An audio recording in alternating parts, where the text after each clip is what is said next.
नमस्कार, मी प्रतीक्षा. DNA मराठीमध्ये आपलं स्वागत. मराठा समाजाचं आरक्षण देण्यात यावे या मागणीसाठी 25 जानेवारी 2025 पासून जरांगे पाटील यांच्यासह इतर मराठा सेवक अंतरवाली सराटी येथे सामूहिक उपोषणाला बसले आहेत.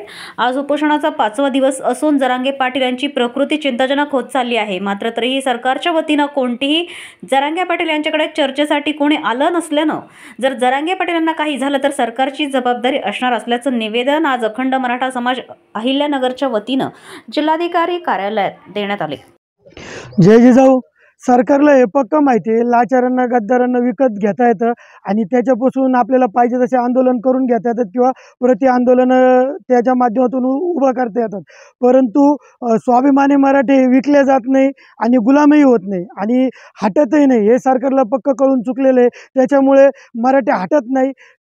तर उपोषणाच्या माध्यमातून सरकारला हे जरांगे पाटलांना मारून टाकण्याचा तर प्लॅन नाही आहे, असं आम्हाला शंका येत आहे. कारण जरांगे पाटील विकलेही जात नाही आणि हटले जात नाही. त्याच्यामुळे आरक्षणाचे आंदोलन तर आम्ही शेवटच्या क्षणापर्यंत चालूच ठेवणार आहे.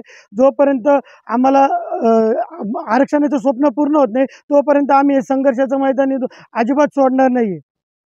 प्रतिनिधी मुंतजीर शेख, DNA मराठी, अहिल्यानगर.